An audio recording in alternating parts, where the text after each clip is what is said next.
1. Netanyahu, future Palestinian state would be a platform to destroy Israel, Reuters News.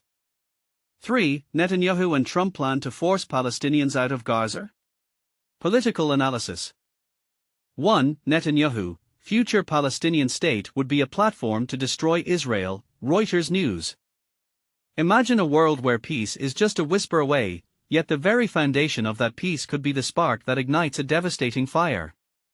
Israeli Prime Minister Benjamin Netanyahu's recent statement at the White House has sent shockwaves through the Middle East and beyond, reigniting a debate that has simmered for decades.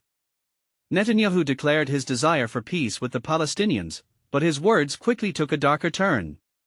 He described any future Palestinian state as a platform to destroy Israel, citing the October 7, 2023 Hamas attack on Israel as evidence of the dangers of statehood. Trump, when asked about the possibility of a two-state solution, simply shrugged, "I don't know," passing the question to Netanyahu. Netanyahu insisted that Israel must retain control over security, arguing that Palestinians should have the power to govern themselves but not the power to threaten Israel. His words were a stark warning, raising questions about the very nature of statehood and the balance of power.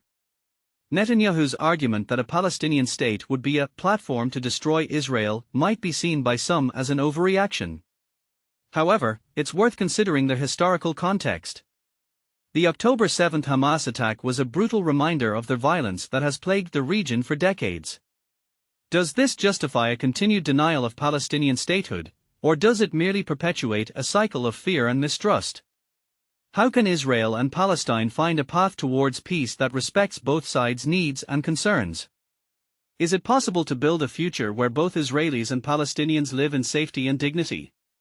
Share your thoughts in the comments below. 3. Netanyahu and Trump plan to force Palestinians out of Gaza?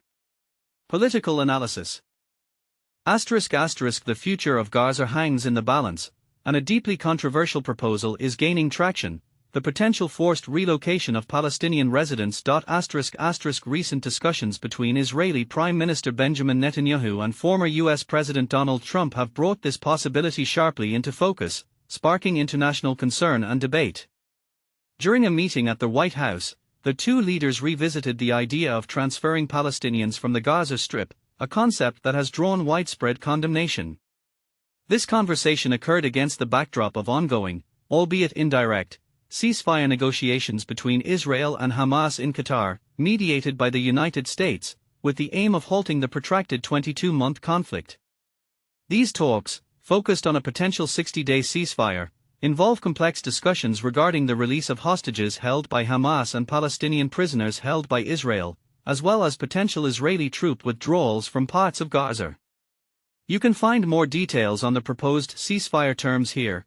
https://www.aljazeera.com/features/4/7/Trump's-ceasefire-in-Israel's-war-on-Gaza. Netanyahu articulated a vision where Palestinians would be offered opportunities for a better future, potentially in neighboring countries, while emphasizing that those who wish to remain in Gaza should be allowed to do so. He framed this not as expulsion, but as providing a free choice, suggesting Gaza should not be considered a prison but an open place. He indicated collaborative efforts with the US to identify nations willing to support this vision, stating they were getting close to finding several countries.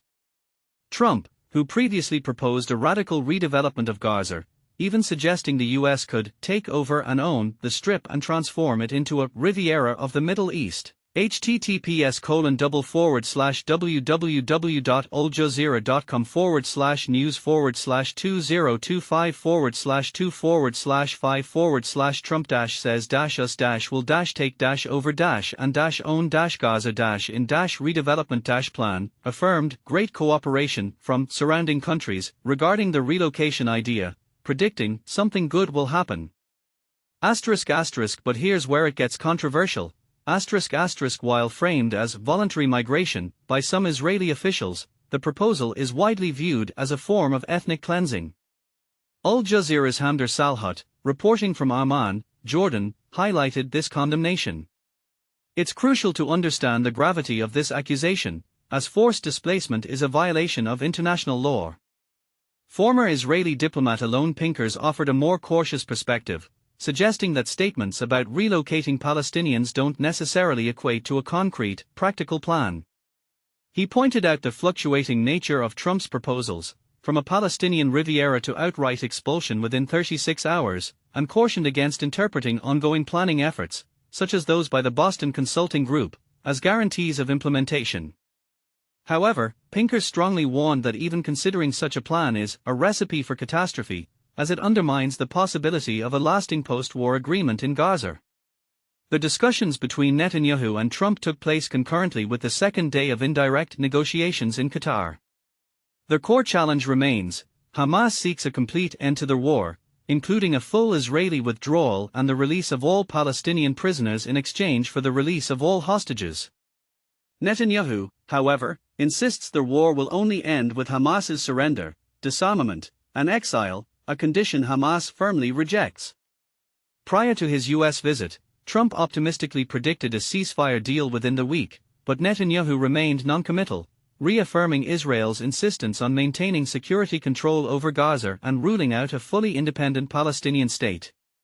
The Qatar talks concluded on Monday without any public announcements. Steve Witkoff, Trump's special envoy, is expected to join the negotiations in Qatar to further facilitate progress. Qatari officials, however, tempered expectations, with Foreign Ministry spokesman Majid Al-Ansari stating that negotiations will need time and offering no specific timeline. Adding another layer to the situation, Netanyahu presented Trump with a letter nominating him for the Nobel Peace Prize, a gesture widely seen as a strategic move to bolster his standing with the former U.S. president. As Al Jazeera's Phil Lavelle noted, the optics of the meeting are crucial for Netanyahu, aiming to portray a strong relationship with Trump domestically. Trump himself has openly expressed his desire for a Nobel Prize, referencing his role in facilitating truces elsewhere. https://www.aljazeera.com/news/21/6/Pakistan-to-nominate-genuine-peacemaker-Trump-for-peace-prize. Furthermore, Trump revealed that Iranian officials have expressed interest in resuming talks regarding Iran's nuclear program, following a period of heightened tensions and conflict with Israel. These negotiations had initially begun in April but were disrupted by Israeli attacks last month. ***, and this is the part most people miss, ***, the context of recent events, including Trump's ordering of strikes against Iranian nuclear sites and the subsequent ceasefire, significantly influences these discussions. The pursuit of a Nobel nomination, the shifting dynamics between the US, Israel, and Iran, and their complex internal politics of both Israel and Hamas all contribute to the intricate web of negotiations. Do you believe the proposed relocation of Palestinians is a viable path to peace, or do you see it as a dangerous escalation of the conflict? Is a lasting solution possible without addressing the fundamental issues of Palestinian statehood and self-determination? Share your thoughts in the comments below. Let's have a respectful and informed discussion.